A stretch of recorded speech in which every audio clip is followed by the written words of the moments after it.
Hello everyone, my name is Vishwanjali and I will discuss a topic what is company। अब सबसे पहले हम company की introduction पढ़ेंगे। इसमें कंपनी की एस्टेब्लिशमेंट से पहले सोल प्रोप्राइटरशिप की एस्टेब्लिशमेंट हुई।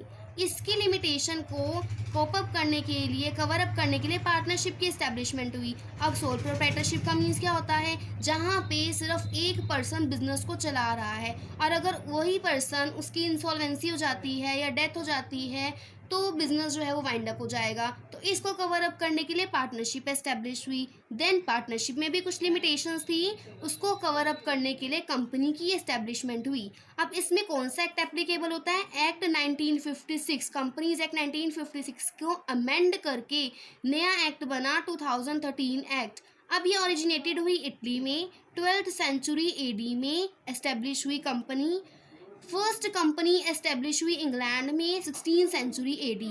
अब कंपनी का मीन्स क्या है? कंपनी का मीन्स है जहाँ पे दो या दो से ज़्यादा पर्सन्स हैंड ज्वाइन करते हैं एक ही मोटिव के साथ, और बेसिकली इनका एक मोटिव कौन सा है? प्रॉफिट को अर्न करना। अब कंपनी वर्ड लैटिन वर्ड से लिया गया है कंपनीज। अब इसको भी टू पार्ट्स में डिवाइड किया हुआ है, कम और pennies. Come means together and pennies means bread. अब एल.एच. हैनी फोकस ऑन 5 थिंग्स।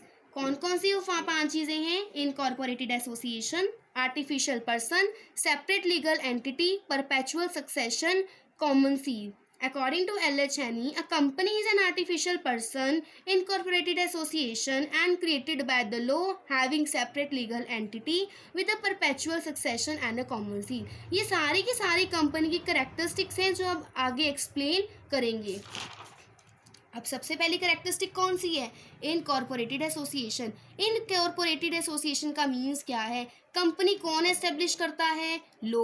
और इसका मेन मोटिव क्या है? प्रॉफिट को अर्न करना। बैंकिंग कंपनी के केस में 10 मेंबर्स की रिक्वायरमेंट होती है, but in case other business activities के लिए 20 मेंबर्स की रिक्वायरमेंट होती है। फिर सेकंड पॉइंट आता है हमारे पास आर्टिफिशियल पर्सन। आर्टिफिशियल पर्सन क्यों कहा गया है? Because it is created by the law. Artificial person means कि जो कंपनी है उसको लॉ ने क्रिएट किया है। कंपनी एक इनटेंजिबल है, इनविजिबल है, it can not take oath, it has identity. सिर्फ उसकी आइडेंटिटीज किसके सामने है? लॉ के सामने है। सो इसलिए इसको यहाँ पे आर्टिफिशियल पर्सन कहा गया है। फिर थर्ड पॉइंट है separate legal entity. Separate legal entity का मीन्स क्या है? कि जो कंपनी है वो सेपरेट है अपने मेंबर्स से। कंपनी लैंड को बोरो कर सकती, लेंड कर सकती है, मनी को बोरो कर सकती है, प्रॉपर्टी को खरीद सकती है, बैंक अकाउंट ओपन कर सकती है। फिर उसके बाद है perpetual succession. Perpetual succession means company पे किसी भी मेंबर के आने या जाने से कोई इफेक्ट नहीं पड़ता। इसलिए यहाँ पे क्लाइन को कोट किया गया है, मेंबर्स में कम, मेंबर्स में go, but the company is goes forever. कि कंपनी पे किसी भी मेंबर के आने या जाने से इफेक्ट नहीं पड़ता, कंपनी वैसे ही कंटिन्यू चलती है। फिर कॉमन सील। कॉमन सील एक ऐसा सिंबल है जो कंपनी की आइडेंटिटी को शो करता है। अब कंपनी का आर्टिफिशियल पर्सन है, वो अपनी सिग्नेचर तो खुद नहीं कर सकती डॉक्यूमेंट पे, तो उसकी कॉमन सील होती है जो सिग्नेचर की तरह वो करती है। फिर नेक्स्ट है लिमिटेड लायबिलिटी।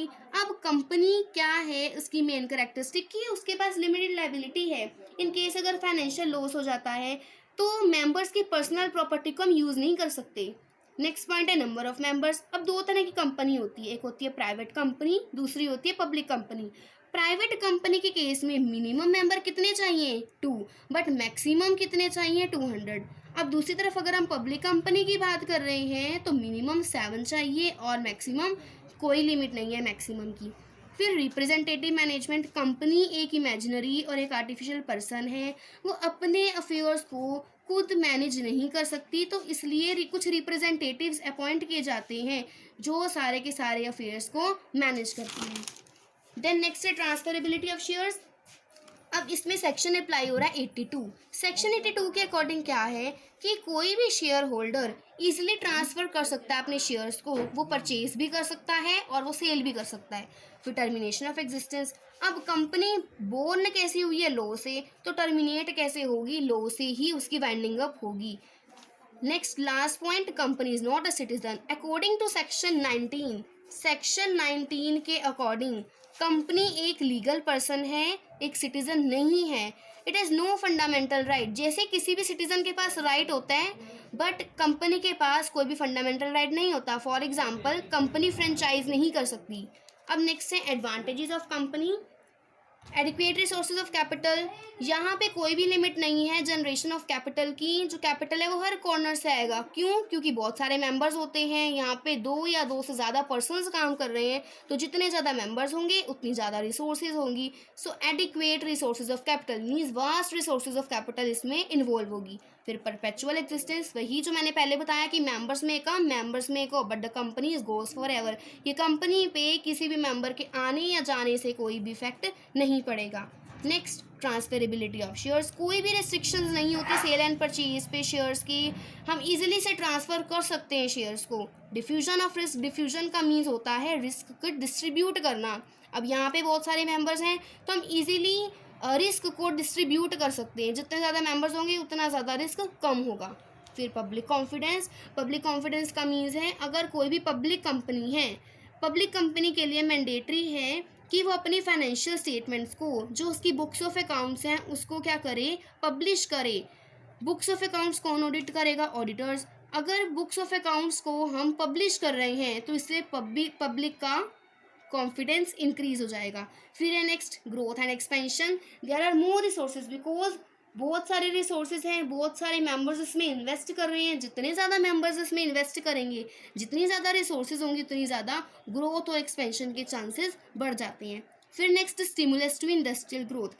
अब वास्ट रिसोर्सेज, बहुत सारी रिसोर्सेज होंगी तो कंपनी क्या एफोर्ड कर सकेगी? रिसर्च डिपार्टमेंट को एफोर्ड कर सकेगी।